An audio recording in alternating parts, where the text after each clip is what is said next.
Welcome to the Rogers Kakasungura YouTube channel. First, allow me to say thank you for the support you always give this platform. Yesterday, there was a burial at Olkalau in Nyandarua County where the member of parliament, the area member of parliament, was being laid to rest. This member of parliament was Rigathi Gachagua's close ally, a very close friend to Rigathi Gachagua. At the same time, he was a member of parliament, a government property, meaning the president was forced to attend because he is a member of parliament, and a member of parliament is a state official. Yani, ndio amechaguliwa na wananchi na ni mbunge, lakini ni mali ya serikali.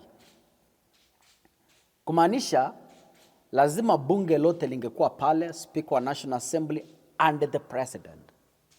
And the reason why the president attended this burial is because he got an excuse to go to Nyandarua County now that Gachagua is listening to the ground actively. But I noticed some things while they were attending that funeral.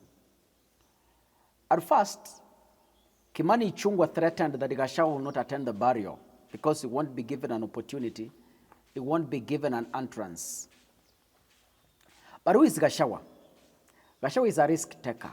Gachagua is a fighter. And Gachagua is a confronter. Gachagua answered and said, "Wait for me. As long as I live, I am coming to attend that meeting." Ladies and gentlemen, the photo you are seeing on the screen, those were the scenes yesterday. When Rigathi made his way to that meeting, Kithure Kindiki and William Ruto felt so uncomfortable. Gachagua came not because he wanted to fight. He came because he wanted to do a face-off. Word face-off. Si ya vita ya mkono na nyama, lakini ya maneno. You remember when Gachagua came, he was given an opportunity by the area governor, but Gachagua rejected because of the protocol. Gachagua felt that this protocol was too close to the president. Gachagua be given an opportunity, the deputy president, then the president. That was the protocol Gachagua wanted. But mixing Gachagua in between the senators and other leaders, Gachagua felt that was too junior for him. So what am I trying to say in short? Ruto didn't expect Gachagua to come to that meeting. He did expect. He only thought that the Ichung'wah and the rest had made all the plans possible to block Gachagua from accessing the venue.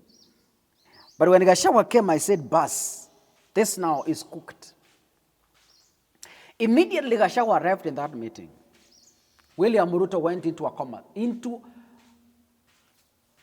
mind, fikra zilienda, the mind went into another world. That's why you could see him uncomfortable. Mara anafanya hivi, mara anafanya hivi, mara anafanya hivi, mara unamuona ako hivi. He felt so uncomfortable. Why? Because he didn't expect Rigathi Gachagua to attend that meeting. But then, what do I say? Yesterday's burial showed us one thing, that yes, we can play politics without confrontations. Sometimes we can play politics that don't necessarily include goons, throwing of tear gas and all the drama that we have been seeing there before. Gachagua, from what he said, William Ruto has a long way next year. And maybe that is why William Ruto is not even sleeping, spending days and nights thinking on how he's going to counter Gachagua. The only mistake William Ruto made is chasing Gachagua from the government. And by the way, I tend to believe that William Ruto never understood who Gachagua was. Because All the time they were together with Gachagua, Gachagua behaved as if he's a stupid person. Gachagua behaved like a standardized dropout. A man who never knew English, but he knew it. A man who never knew how to use fork, but he knew how to use it. Gachagua was playing a different script when he was in government. Away from the script, I am saying he's playing, the Gachagua character that was playing in the government, it is so different from the Gachagua I'm seeing today. Gachagua tulikuwa tunaona kwa serikali ni mtu alikuwa mjinga, alikuwa anajifanya mjinga zaidi. Kumbe, this man alikuwa anajua what all of us didn't even know. Act stupid to take charge. You could see Gachagua with William Ruto, unafikiria huyu mtu hakuwahi kanyaga shule, even the dress code. Unaona sema kweli, huyu muungwana is so village. Kumbe, Gachagua was making a brand, a villager. Yeah?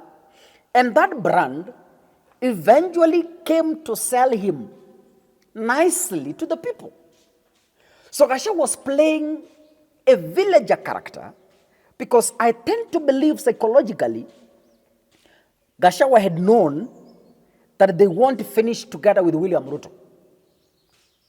He was psychologically prepared. Even when they were being sworn in, to me, kulingana na mimi, it's like Gachagua had known, alikuwa amejua kwamba huyu mjamani atanifukuza. So akaanza kujipanga mapema. Akaanza kujipanga mapema by spreading his wings into the government departments. Akaenda DCI, kaweka hapa. Polisi, kaweka hapa. Nini? So Gachagua can be able to receive high-end intelligence from government. Na William Ruto anashangaa how Gachagua gets it. It was a preparation. So kama kuna mtu amepatia William Ruto sleepless nights, it is Gachagua.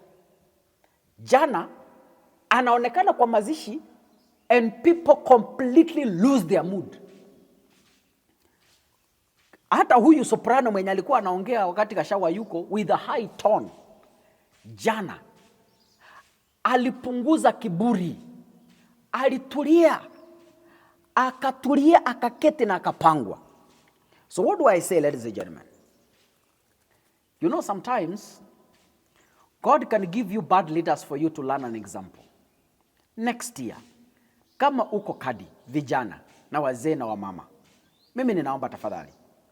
We have one responsibility, to restore dignity into the office of the president, to restore dignity into the office of the deputy president, and finally, to restore dignity in the Republic of Kenya. Because the kind of politics I see going around is totally out of order and they do not deserve to be given airtime in our platforms. God bless you. See you in the next episode. Asanteni.